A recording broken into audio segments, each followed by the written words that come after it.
Hello students, this is Dr. Amit Juneja, lecturer economics, Shahid Balwinder Singh, Government Senior Secondary Smart School, Sabuana, District Fazilka, and I welcome you all in this channel, Amit Juneja Economics, and in this lecture of measurement of price elasticity of supply. So this is what we have discussed in our last lecture, that the price elasticity of supply can be of five types. It can be zero, it can be less than one, it can be equal to one, it can be greater than one, or it can be infinity. अब बात करते हैं उस चीज की कि जिसको आपकी बुक्स ने आपको क्रैम कराया।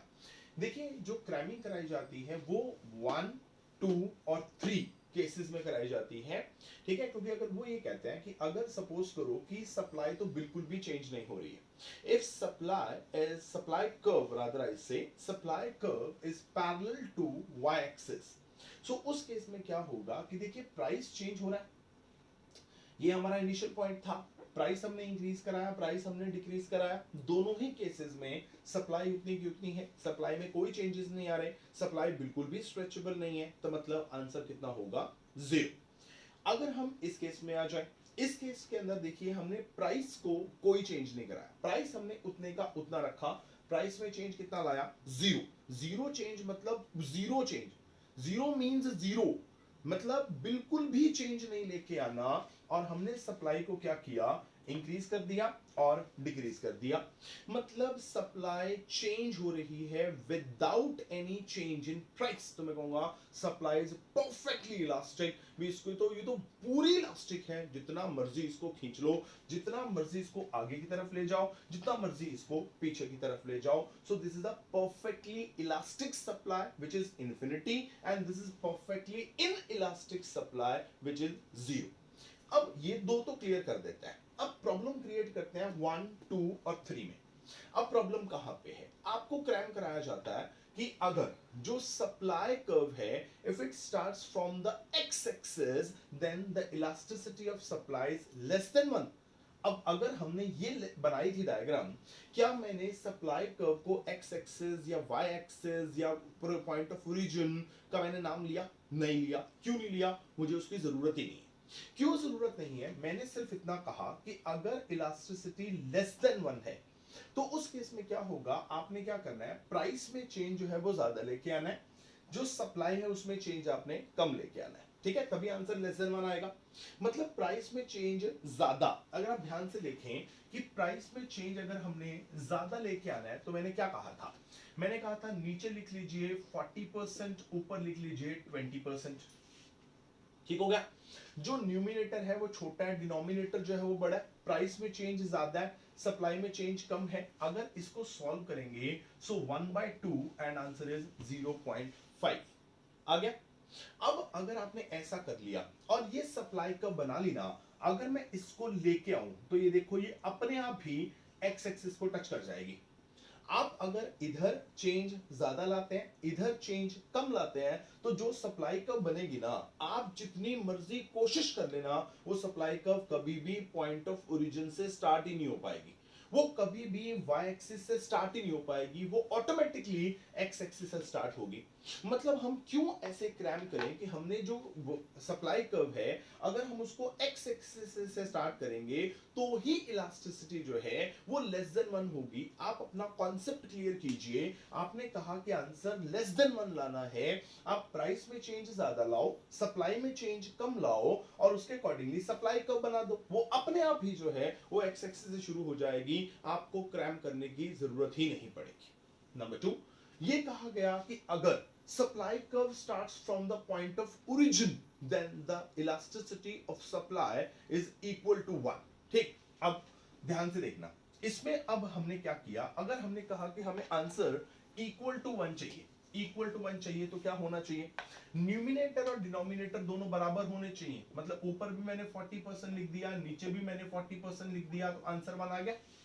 मतलब क्या हुआ कि जितना चेंज मैं प्राइस में लेके आया, उतना ही चेंज मैं यहाँ पे सप्लाई में लेके आया। दोनों अगर मैं सेम लेके आऊंगा ना, तो जब आप सप्लाई कर्व बनाएंगे, चेक कर लेना, वो ऑटोमेटिकली पॉइंट ऑफ ओरिजिन से ही स्टार्ट होगी।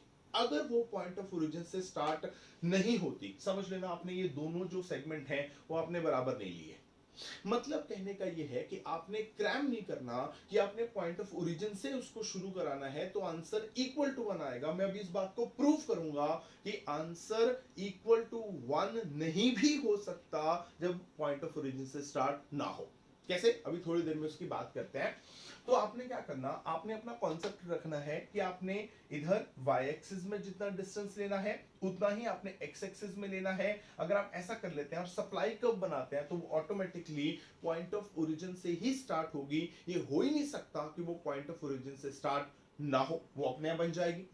अब इधर ये कहा गया कि अगर y एक्सिस से स्टार्ट होती है तो ग्रेटर देन 1, आपने नहीं तो सोचना है इस चीज को, आपने सोचना है कि ये मेरे पास फॉर्मूला है, मैंने इस फॉर्मूले का आंसर जो है वो ग्रेटर देन 1 लेके आना है। ग्रेटर देन 1 लाना है तो यहां पे मान लो मैंने 40% लिख दिया, यहां पे 20% लिख दिया, आंसर 2 आ गया, ग्रेटर देन 1 हो गया।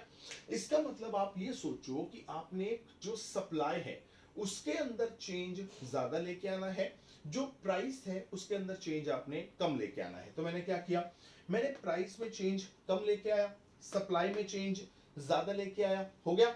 अब अगर मैं प्राइस में चेंज कम और सप्लाई में चेंज ज्यादा लेके आया, मतलब मैं ए से बी पे गया।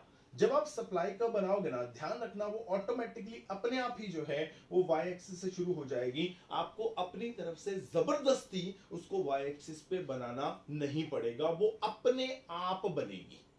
ठीक है, बात समझ में आ रही है। सो आपने ये x एक्सिस से शुरू हो रही है कि ओरिजिन से शुरू हो रही है कि y एक्सिस से शुरू हो रही है, आपने इस चक्कर में नहीं पड़ना।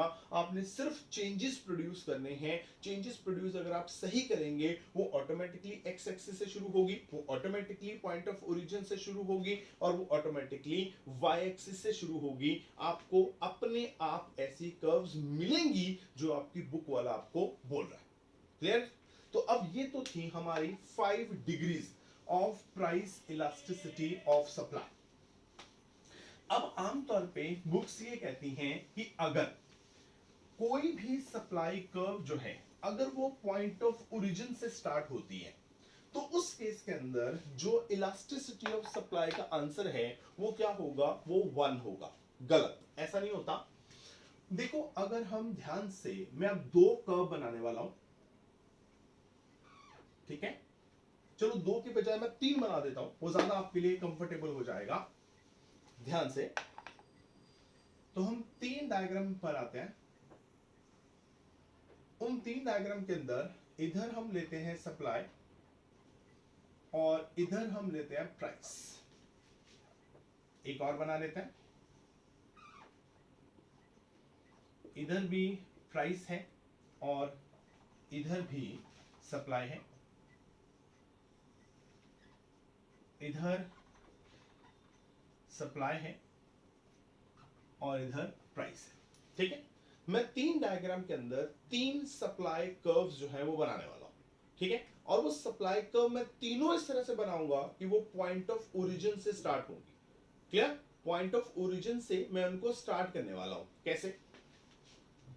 यहां से पॉइंट ऑफ ओरिजिन और यहां से सप्लाई कर्व जो है वो निकलने वाली है। ठीक है, कैसे निकलेगी ध्यान से देखना। एक सप्लाई कर्व जो है वो ये है, this is your supply curve S. एक ये है, ये भी पॉइंट ऑफ ओरिजिन से है एस, और एक ये है, दिस इज एस। अब बुक्स वाले कहते हैं कि अगर पॉइंट ऑफ ओरिजिन से निकल रही है तो आंसर जो है वो इक्वल टू 1 होगा। ठीक है, चेक करते हैं। इनिशियली हम प्राइस P ले लेते हैं। P प्राइस के अकॉर्डिंगली मैं हूं इस सप्लाई कर्व के A पॉइंट पे और उसके अकॉर्डिंगली सप्लाई हो रही है Q। जितना प्राइस मैंने इधर लिया इनिशियल, उतना ही मैं इधर ले लेता हूं। इसके अकॉर्डिंगली जो सप्लाई है वो Q हो रही है और मैं हूं A पॉइंट पे। जितना प्राइस मैंने इधर लिया उतना ही प्राइस जो है वो मैं इधर ले लेता हूं P। उसके अकॉर्डिंगली मैं इधर इस सप्लाई कर्व के A पॉइंट पे हूं और सप्लाई है Q। ठीक होगा, ये हमारी इनिशियल पोजीशन है। अब अगर मैं क्या करूं, तीनों के अंदर प्राइस को मैं इंक्रीज करूं। अगर मैं प्राइस को इंक्रीज कराऊंगा तो इन दैट केस मुझे सप्लाई भी इंक्रीज करानी पड़ेगी। ठीक, वो अपने आप ही हो जानी है। तो मैंने इधर जो है वो प्राइस को इंक्रीज कराया फ्रॉम P टू P1, ठीक। तो मैं आ गया इधर B पॉइंट पे और B पॉइंट के अकॉर्डिंगली मैं आ गया Q1 पे। जितना प्राइस मैंने इधर इंक्रीज कराया था उतना ही प्राइस मैंने इधर इंक्रीज कराया P से P1, और ये मैं चला गया, थोड़ा मुझे इस सप्लाई कर्व को और आगे लेके जाना पड़ेगा। This is my supply curve, ठीक। सो इसको हम यहां पे लेके गए और ये आपका आ गया Q1 और ये आप आ गए B पॉइंट पे, ठीक है। अब जितना प्राइस इधर चेंज किया था उतना ही इधर कर लिया और इसके अकॉर्डिंगली मैं आ गया यहां पे Q1 पे और B पॉइंट पे, ठीक हो गया। अब आपके सामने प्रूफ पड़ा है, चेक करो। हर एक में प्राइस जो है वो मैंने सेम चेंज कराया, ठीक है। सभी में प्राइस सेम लेके गया हूं। अब अगर हम फॉर्मूला लिखें तो elasticity of supply is percentage change in quantity supplied divided by percentage change in price. हम क्या करते हैं, तीन ऑप्शन देते हैं। This is for diagram A, this is A, this is B and this is C, ठीक। A B C equal to equal to equal to, सभी के अंदर प्राइस में चेंज सेम। तो मान लेते हैं प्राइस में चेंज आया 10%, सो डिनोमिनेटर में आया 10%, ठीक है। क्योंकि मैंने हर एक में प्राइस को इंक्रीज कराया तो प्लस का 10% हो गया। अब अगर आप न्यूमिनेटर चेक करें, ठीक, percentage change in quantity supplied, और आप डायग्राम देखें। अगर आप डायग्राम इधर देख रहे हैं तो इधर अगर मैं कहता हूं कि ये P से P1 10% है, सो ये Q से Q1 कितना है? फिर अगर ये इतना डिस्टेंस 10% है तो ये इतना सा डिस्टेंस तो 10% नहीं हो सकता। मतलब अगर आप इस चीज को 10% कहते हो तो आप इसको तो 10% नहीं कह सकते ना, ये तो इतना सा है, छोटा सा है, मतलब ये 10% से कम है। 10% से कम है मतलब मान लो मैं कहता हूं कि ये तो 2% है, ठीक हो गया। इधर आ जाओ, अगर आप इस गैप को 10% कहते हो तो फिर इस गैप को कितना बोलोगे? ये अगर 10% है तो ये तो उससे ज्यादा है, अगर ये ज्यादा है तो मान लो मैं कहता हूं ये 20% है। अगर आप इस गैप को 10% कहते हो तो इसको कितना कहोगे? अब ये और ये तो इक्वल है क्योंकि ये गैप पर ये गैप सेम है, तो मतलब ये भी 10% है। अब अगर आप ए डायग्राम में देखें, 2% डिवाइडेड बाय 10%, 1/5 0.2। अगले केस में 20% डिवाइडेड बाय 10%, 2, इधर कितना आया? 1। मतलब जो इसकी इलास्टिसिटी आई वो 0.2 आई, इसकी इलास्टिसिटी 2 आई, इसकी इलास्टिसिटी 1 आई। पर तीनों ही केसेस में जो सप्लाई कर्व है वो पॉइंट ऑफ ओरिजिन से निकल रही है।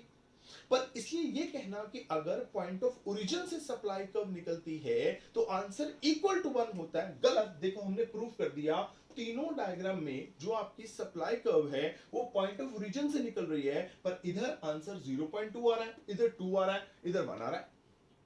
सो इसका मतलब क्या हुआ?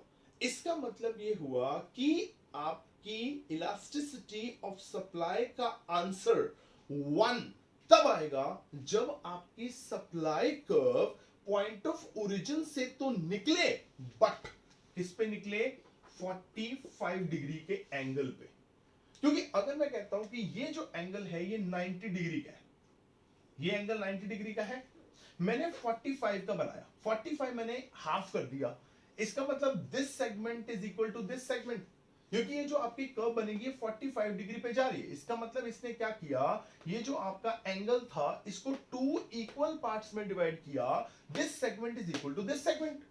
मतलब इस सेगमेंट के अंदर जहां पे ये मैंने टिक लगाया हम प्राइस मेजर कर रहे हैं, ये जो सेगमेंट है इसके अंदर हम सप्लाई मेजर कर रहे हैं। सो मैं कहता हूं this segment is equal to this segment, मतलब जितना चेंज प्राइस में आएगा उतना चेंज सप्लाई में आएगा। अगर कर्व 45 डिग्री पे जाती है इसका मतलब ये होता है कि वो क्या कर रही है, दोनों इक्वल सेगमेंट दिखा रही है भी जितना चेंज आप इधर लेके आओगे उतना चेंज आपको इधर मिलेगा। मतलब प्राइस और सप्लाई बराबर चेंज होंगे तो आंसर इक्वल टू 1 आएगा। सिर्फ और सिर्फ पॉइंट ऑफ ओरिजिन से निकलने से कुछ नहीं होता। अब देखो ये भी पॉइंट ऑफ ओरिजिन से निकल रही है, बट इसका जो एंगल है ये 45 डिग्री नहीं है, मतलब this segment is not equal to this segment. ये सेगमेंट कम है, ये सेगमेंट ज्यादा है। अगर इसकी बात करूं, अब इधर भी पॉइंट ऑफ ओरिजिन से निकल रही है, बट ये भी 45 डिग्री नहीं है, ये सेगमेंट ज्यादा है और ये सेगमेंट क्या है, कम है। सो ये कहना कि अगर supply curve point of origin से निकलती है तो आंसर आपकी इलास्टिसिटी का इक्वल टू 1 आएगा, ये गलत है।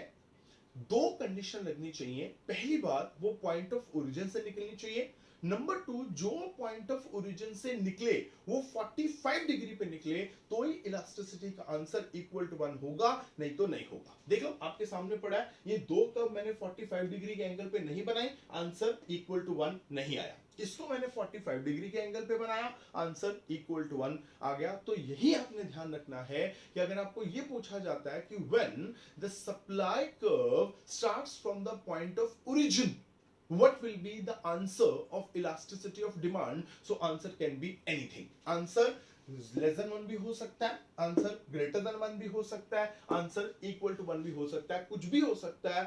बट अगर वो कहे कि पॉइंट ऑफ ओरिजिन से निकलती है और 45 डिग्री के एंगल पे निकलती है, then there can be only one answer and that will be the 1. Okay, there will be only one answer and that will be 1 और unitary elastic supply। तो इस बात का आपने ध्यान रखना है, ये आमतौर पे हम गलती कर जाते हैं। ओके, सो ये था प्राइस इलास्टिसिटी ऑफ सप्लाई के बारे में।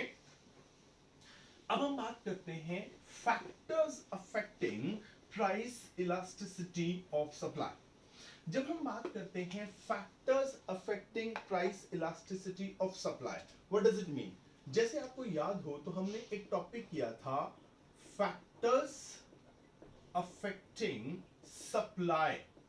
उसमें हमने कहा था कि जो सप्लाई है उसको कौन कौन से फैक्टर्स जो हैं वो अफेक्ट करते हैं। तो उसमें हमने कहा था कि सप्लाई को बहुत सारे फैक्टर्स अफेक्ट करते हैं। That can be the price of the commodity और the price of related goods, जिसके अंदर हमने बात की थी complementary goods and the substitute goods and number of firms, goal of the firm, government policy, natural factor. So हमने बहुत सारे पॉइंट्स किए थे जो क्या कर सकते हैं, किसी भी कमोडिटी की सप्लाई को अफेक्ट कर सकते हैं। बट अब हम जो बात कर रहे हैं वो हम बात कर रहे हैं factors affecting elasticity of supply. मतलब कहने का ये है इस केस के अंदर कि अब आप सपोज करो कि आपने एक डायग्राम बना दी, इधर सप्लाई ले लिया और इधर आपने प्राइस ले लिया। इनिशियल प्राइस ओपी है और इनिशियल क्वांटिटी ओक्यू है जो सप्लाई हो रही है और आप हैं इस ए पॉइंट पे, ठीक है। प्राइस जो है वो P से P1 इंक्रीज हो गया। अब प्राइस P से P1 इंक्रीज हुआ तो अब इलास्टिसिटी कितनी होगी? अगर तो क्वांटिटी उतनी की उतनी रही और आप आए इस B पॉइंट पे, तो मैं कहूंगा सप्लाई तो चेंज ही नहीं हुई, मतलब सप्लाई में कोई स्ट्रेचेबिलिटी नहीं है, मतलब सप्लाई क्या हो गई, परफेक्टली इनइलास्टिक। अगर सप्लाई आ गई Q1 पे और आप आ गए इस C पॉइंट पे, सो सप्लाई थोड़ी सी चेंज है। देखो प्राइस में चेंज ज्यादा, सप्लाई में चेंज कम, तो सप्लाई थोड़ी सी चेंज हुई तो मैं कहूंगा अब ये क्या है, ये लेस इलास्टिक सप्लाई है। मतलब प्राइस में चेंज ज्यादा आया है, सप्लाई में चेंज कम आया है, मतलब ये क्या है, ये लेस इलास्टिक सप्लाई है। अगर हम A और C को मिलाएं तो ये हमारी लेस इलास्टिक सप्लाई कर्व है। अगर क्या हो कि प्राइस जो है P से P1 हुआ और सप्लाई आपकी हुई Q2 और आप आगे D पॉइंट पे, अब जितना चेंज प्राइस में आया उतना चेंज सप्लाई में आया, तो ये बन गई आपकी second supply curve which is equal elastic और which is unitary elastic which is equal to 1। अगर क्या हुआ, अगर हुआ ये कि प्राइस P से P1 हुआ था तो सप्लाई आपकी Q3 हो गई थी और आप आ गए थे इस E पॉइंट पे, अब ये है आपकी मोर देन 1 यानी कि मोर देन यूनिटरी इलास्टिक, ठीक। अगर क्या होता ये कि प्राइस जो है वो चेंज ही नहीं होता, प्राइस P का ही P रहता और आपकी सप्लाई जो है वो इंक्रीज होके Q4 हो जाती और आप इस F पॉइंट पे आ जाते तो ये बन जाती है आपकी परफेक्टली इलास्टिक सप्लाई।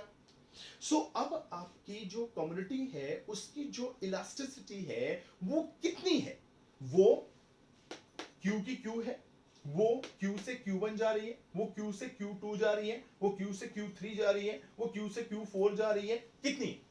अब उसको बड़े सारे फैक्टर्स जो है वो अफेक्ट करेंगे कि अगर प्राइस में कोई चेंज आता है तो सप्लाई में कितना चेंज आएगा, इस बात को बहुत सारे फैक्टर्स जो हैं वो अफेक्ट करेंगे। मतलब सप्लाई कितनी स्ट्रेचेबल है, Q से Q1 है कि Q से Q2 है कि Q से Q3 है या Q से Q4 है या Q की Q ही है।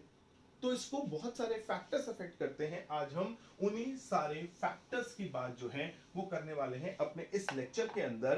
तो अब सबसे पहला फैक्टर जो इसको अफेक्ट करता है, बहुत सिंपल फैक्टर्स है इसमें, वो है nature of inputs used.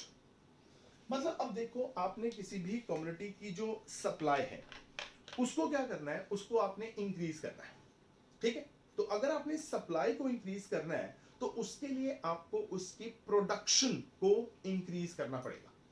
Supply increase करना चाहते हैं, मार्केट में चीजें ज्यादा भेजना चाहते हैं, तो उसकी प्रोडक्शन इंक्रीज करनी पड़ेगी, क्योंकि बिना प्रोडक्शन इंक्रीज किए आप सप्लाई कैसे इंक्रीज कर लेंगे।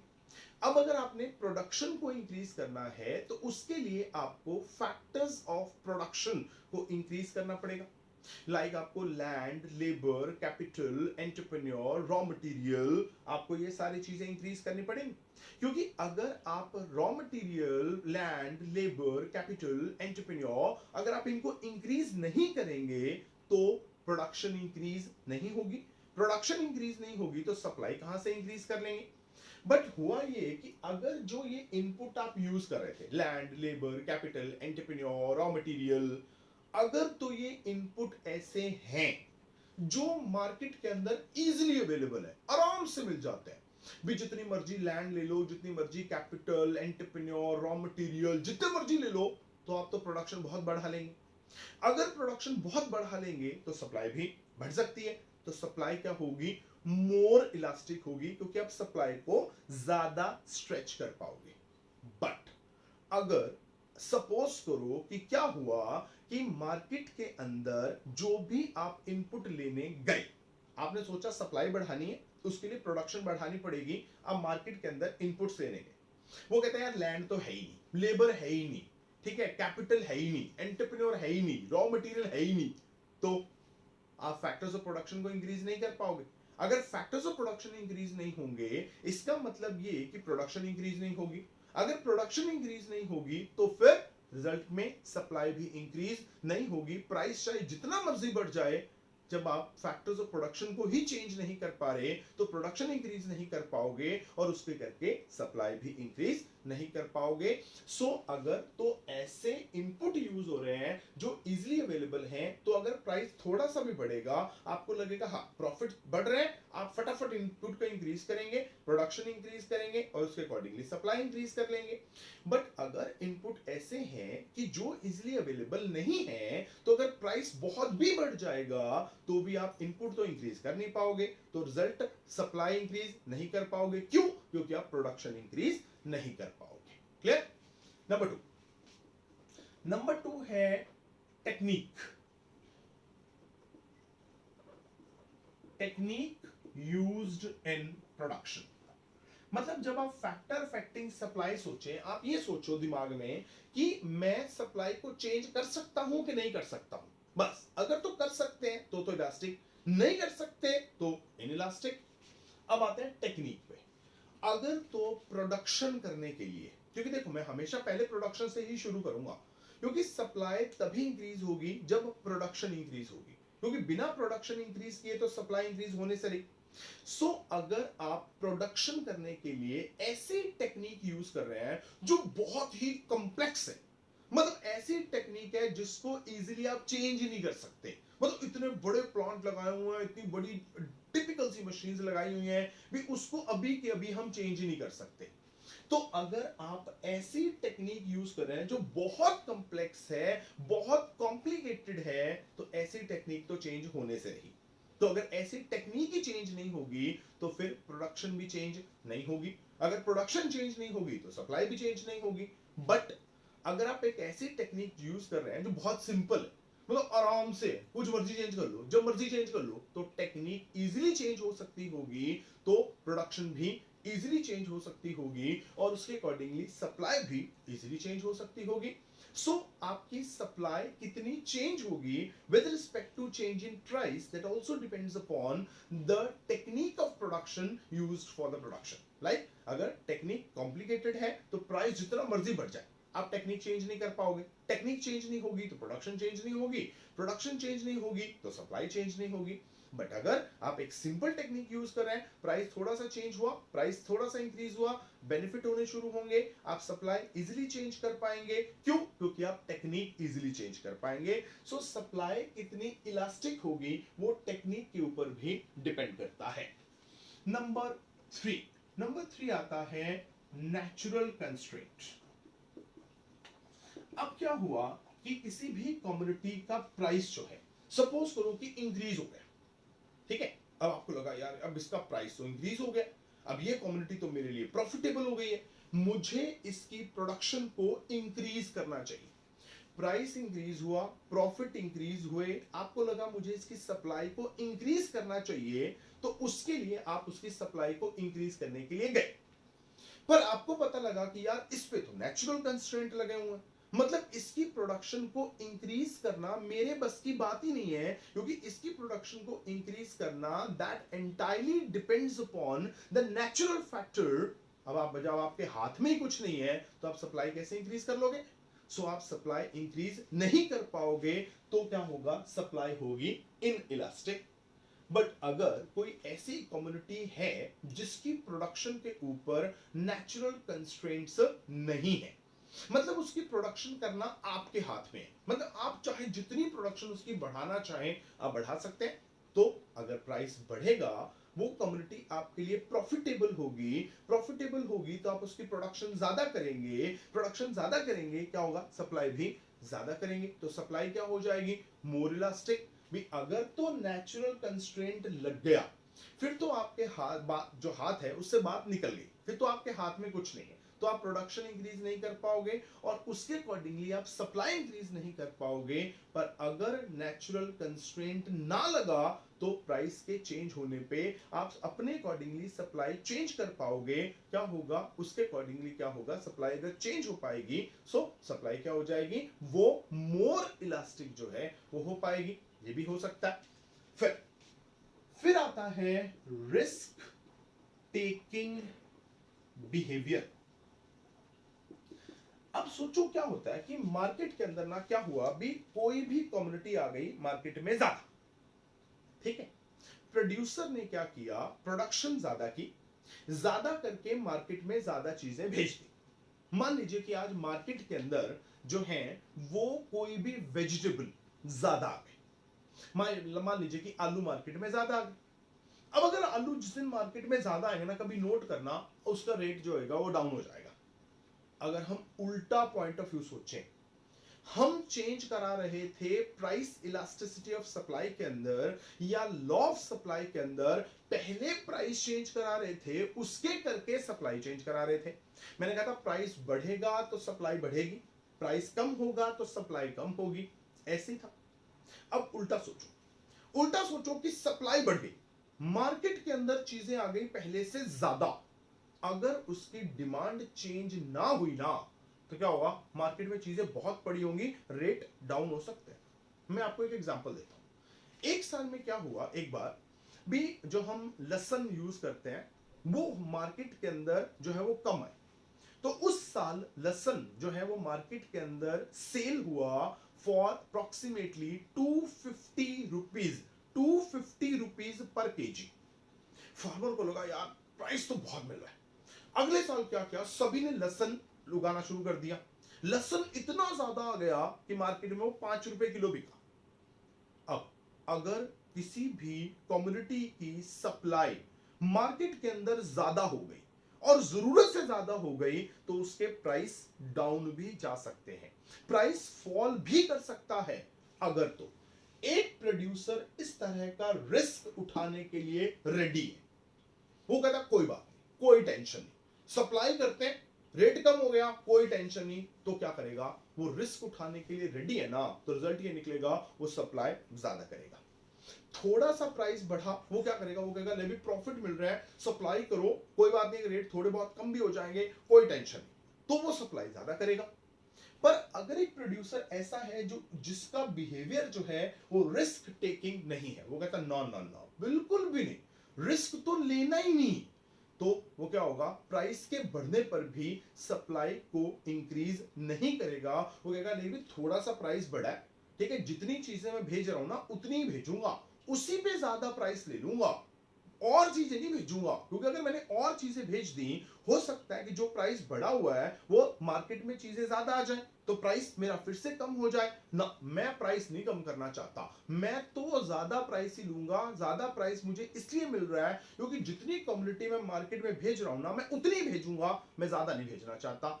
अगर वो प्रोड्यूसर रिस्क उठाने के लिए रेडी नहीं है, वो कहता ना, बिल्कुल नहीं रिस्क लेना, जितना बना रहे हो चुपचाप उतना बनाते रहो, जो प्राइस ज्यादा मिल रहा है उसी पे लेते रहो, ज्यादा चीजें मार्केट में भेजने की जरूरत है नहीं, क्या करेगा वो उस केस के अंदर अपनी जो कम्युनिटी की सप्लाई है उसको ज्यादा नहीं बढ़ाएगा। ओके, नेक्स्ट, सप्लाई कितनी चेंज होगी, that also depends upon the time period.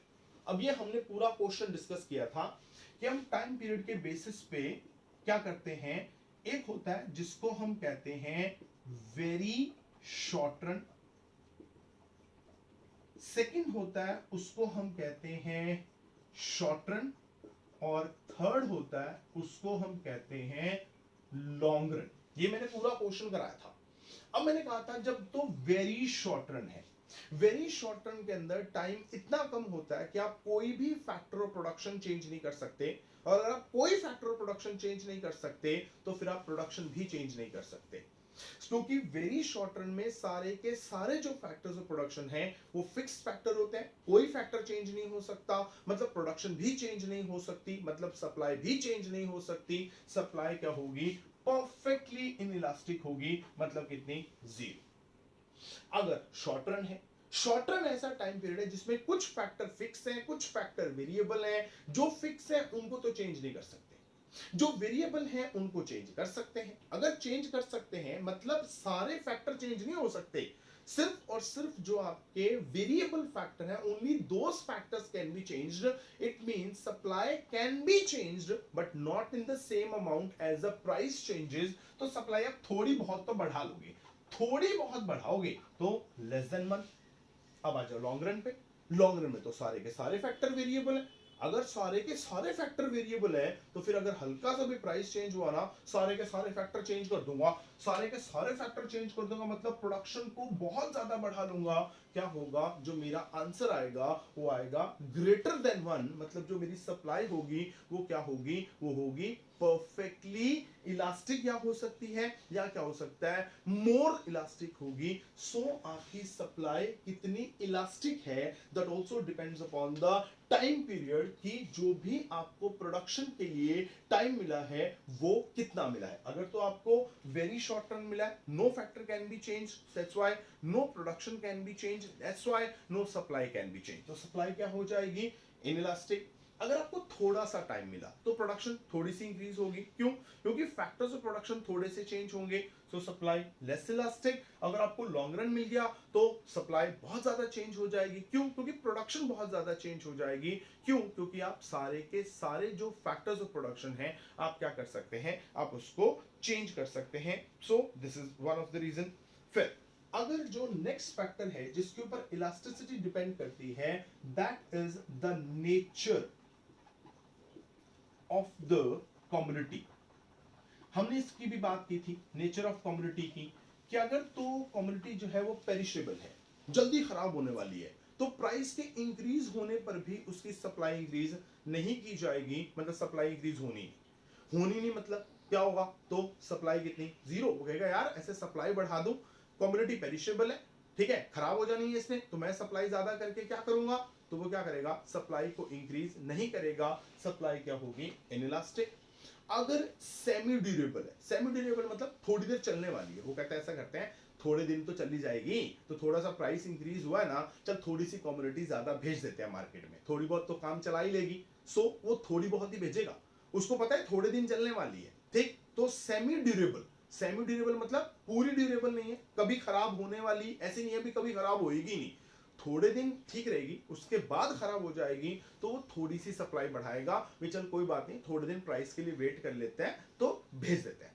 पर अगर तो कम्युनिटी ड्यूरेबल है, उसको लगता है चल ना भी बिकी तो क्या फर्क पड़ता है, ठीक है, मान लो टीवी है, फ्रिज है, वॉशिंग मशीन है, अब ये चीजें खराब थोड़ी होने वाली हैं, अगर वो मार्केट में भेज भी देता है और अगर नहीं भी बिकती तो कोई टेंशन, कोई खराब होने की चीज नहीं है। तो अगर तो कम्युनिटीज जो हैं वो क्या है, वो बिल्कुल पेरिशेबल है, बहुत जल्दी खराब होने वाली हैं, तो प्राइस जितना मर्जी बढ़ जाए वो उसकी सप्लाई नहीं बढ़ाएगा। सेमी ड्यूरेबल गुड्स में क्या होगा, वो थोड़ी सी सप्लाई बढ़ाएगा, अगर ड्यूरेबल गुड्स है उसके अंदर वो सप्लाई जो है वो बहुत ज्यादा बढ़ा देगा, तो उसके अंदर भी जो है आपकी सप्लाई जो है वो हो जाएगी, ठीक है। फिर नेक्स्ट जो फैक्टर आता है that is cost of production. अगर तो उसको ये लगता है कि अगर मैं और प्रोडक्शन करता हूं, ये कॉस्ट वाला चैप्टर हम अगला डिस्कस करने वाले हैं, इसलिए मैंने इसको लास्ट में रखा हुआ है। कॉस्ट में ये है कि अगर उसको लगता है कि मैं अगर एक कम्युनिटी और बनाता हूं, तो मुझे जो कॉस्ट पड़ती है उसको बनाने पे वो पिछले वाले से ज्यादा पड़ती है, मतलब पिछली कम्युनिटी बनाई मान लो 10 रुपए में, अगली पड़ रही है 12 रुपए में, तो अगर यार ना ये तो नुकसान हो रहे हैं, तो वो सप्लाई नहीं करेगा। पर अगर उसको लगता है कि मैं अगली कम्युनिटी बनाता हूं और मुझे जो कॉस्ट है वो पिछले वाले से कम पड़ती है, मतलब पिछली कम्युनिटी पड़ी थी 10 रुपए में, अभी अगली पड़ रही है 8 रुपए में, तो उसको तो सस्ती पड़ रही, उसको तो फायदा हो रहा है, तो वो क्या करेगा, सप्लाई ज्यादा करेगा। अगर वो इंक्रीजिंग कॉस्ट में काम कर रहा है, मतलब हर बार कॉस्ट बढ़ती जा रही है, बढ़ती जा रही है, बढ़ती जा रही है, तो प्रॉफिट क्या होंगे, कम कम कम कम कम, तो वो सप्लाई भी करेगा कम कम कम कम कम। अगर वो डिक्रीजिंग कॉस्ट में काम कर रहा है, मतलब कॉस्ट हर बार डिक्रीज हो रही है, पहले से कम बढ़ रही है, वो कहेगा कॉस्ट तो कम बढ़ रही है, हर बार प्रॉफिट मेरे बढ़ रहे हैं, तो मैं सप्लाई ज्यादा करूंगा, तो सप्लाई करेगा ज्यादा, तो सप्लाई होगी मोर इलास्टिक।